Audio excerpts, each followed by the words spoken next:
ToddYoungONLINE presents Young Tales. Tales for the young and the young at heart. Today's story from Bulfinch's mythology, The Legends of Charlemagne. Today's episode, Rinaldo and Bayard.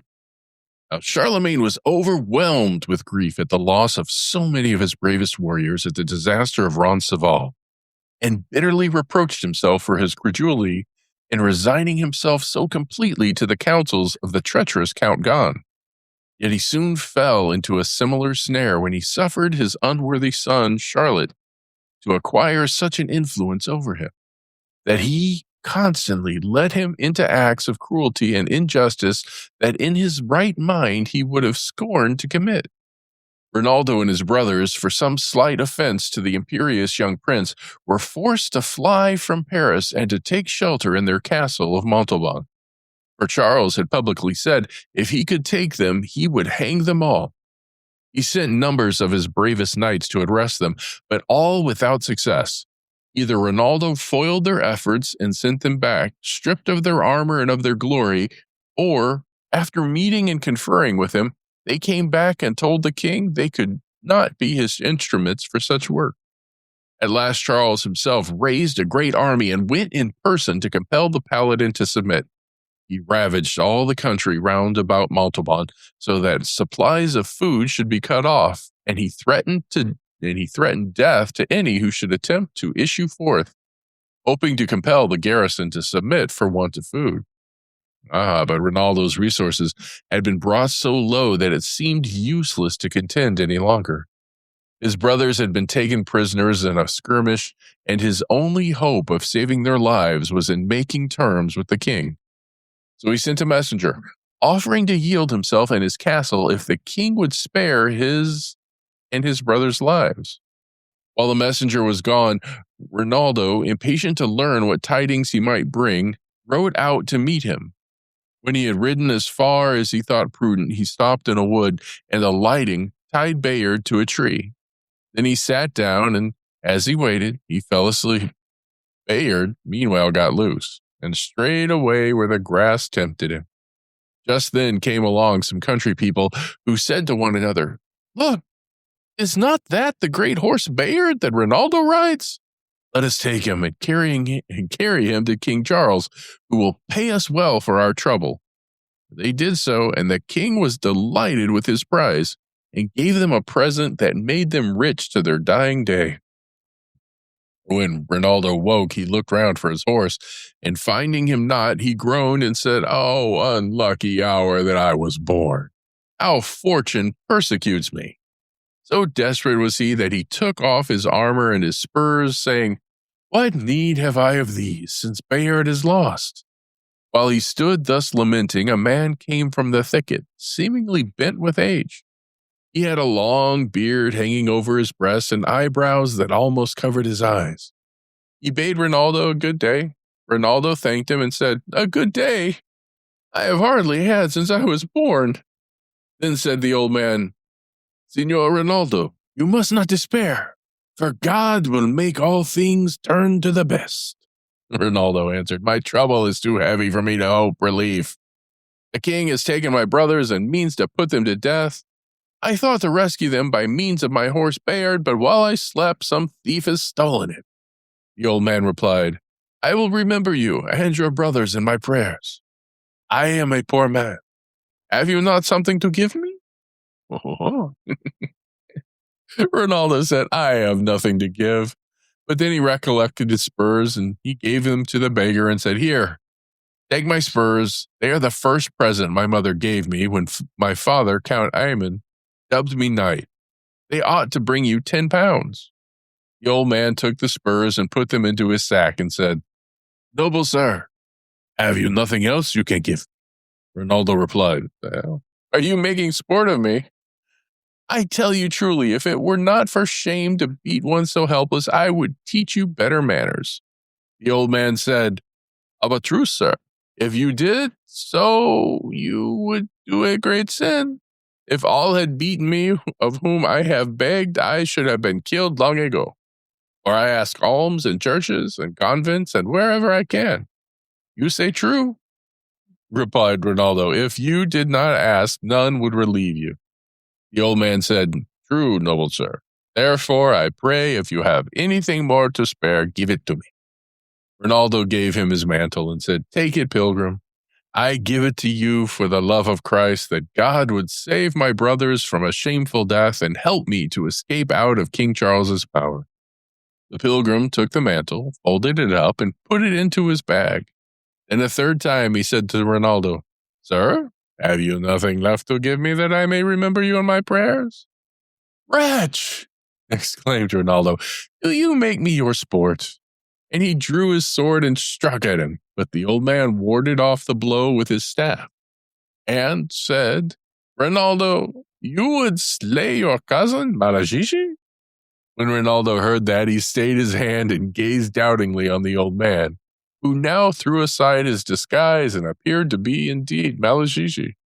Dear cousin, said Rinaldo, pray forgive me, I did not know you. Next to God, my trust is in you. Help my brothers to escape out of prison, I entreat you. I have lost my horse and therefore cannot render them any assistance. Malagigi answered, Cousin Rinaldo, I will enable you to recover your horse. Meanwhile, you must do as I say. Then Malagigi took from his sack a gown and gave it to Rinaldo to put on over his armor, and a hat that was full of holes, and an old pair of shoes to put on. They looked like two pilgrims, very old and poor. Then they went forth from the wood, and after a little while saw 4 monks riding along the road. Malagigi said to Rinaldo, I will go meet the monks, and see what news I can learn. Malagigi learned from the monks that on the approaching festival there would be a great crowd of people at court, for the prince was going to show the ladies the famous horse Bayard that used to belong to Rinaldo. What? Said the pilgrim. Is Bayard there? Yes, answered the monks. The king has given him to Charlotte. And after the prince has ridden him, the king means to pass sentence on the brothers of Rinaldo and have them hanged. Then Malagigi asked alms of the monks, but they would give him none, till he threw aside his pilgrim garb and let them see his armor, when, partly for charity and partly for terror, they gave him a golden cup adorned with precious stones that sparkled in the sunshine. Malagigi then hastened back to Rinaldo and told him what he had learned. The morning of the feast day, Rinaldo and Malagigi came to the place where the sports were to be held. Malagigi gave Rinaldo his spurs back and said, Cousin, put on your spurs, or you will need them. How shall I need them? Said Rinaldo, since I have lost my horse. Yet he did as Malagigi directed him. When the two had taken their stand on the border of the field among the crowd, the princes and ladies of the court began to assemble. When they were all assembled, the king came also, and Charlotte with him, near whom the horse Bayard was led and in charge of grooms who were expressly enjoined to guard him safely. The king, looking round on the circle of spectators, saw Malagigi and Rinaldo and observed the splendid cup that they had, and said to Charlotte, See, my son, what a brilliant cup those two pilgrims have got. It seems to be worth 100 ducats. That is true, said Charlotte. Let us go and ask where they got it. So they rode to the place where the pilgrims stood, and Charlotte stopped Bayard close to them. The horse snuffed at the pilgrims, knew Rinaldo, and caressed his master. The king said to Malagigi, Friend, where did you get that beautiful cup? Malagigi replied, Honorable sir, I paid for it all the money I have saved from 11 years begging in churches and convents. The Pope himself has blessed it and given it the power that whosoever eats or drinks out of it shall be pardoned of all his sins. Then said the king to Charlotte, My son, these are right holy men. See how the dumb beast worships them. Then the king said to Malagigi, Give me a morsel from your cup that I may be cleared of my sins. Malagigi answered, Illustrious lord, I dare not do it, unless you will forgive all who have at any time offended you. You know that Christ forgave all those who had betrayed and crucified him. The king replied, Friend, that is true, but Rinaldo has so grievously offended me that I cannot forgive, nor that other man Malagigi the magician. These two shall never live in my kingdom again, but if I catch them, I will certainly have them hanged. But tell me, pilgrim, who is that man who stands beside you?" "He is deaf, dumb, and blind," said Malagigi. Then the king said again, "Give me to drink of your cup to take away my sins." Malagigi answered, "My lord king, here is my poor brother, who for 50 days has not heard, spoken, nor seen. This misfortune befell him in a house where he found shelter. And the day before yesterday we met with a wise woman who told him the only hope of a cure for him was to come to some place where Bayard was to be ridden, and to mount and ride him. That would do him more good than anything else." Then said the king, "Friend, you have come to the right place, for Bayard is to be ridden here today. Give me a draught from your cup, and your companion shall ride upon Bayard." Malagigi, hearing these words, said, "Be it so, then, the king." Be it so. Then the king, with great devotion, took a spoon and dipped a portion from the pilgrim's cup, believing that his sins should be thereby forgiven. When this was done, the king said to Charlotte, "Son, I request that you will let this sick pilgrim sit on your horse, and ride if he can, for by doing so, he will be healed of all his infirmity."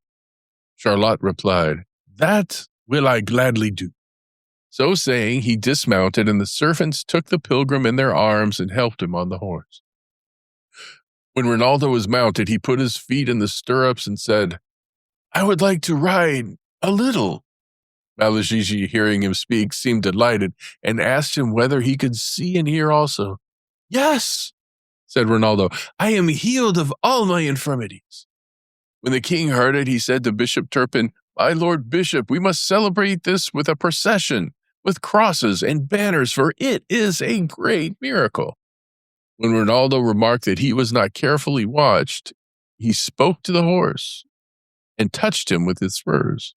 Bayard knew that his master was upon him, and he started off upon a rapid pace, and in a few moments was a good way off.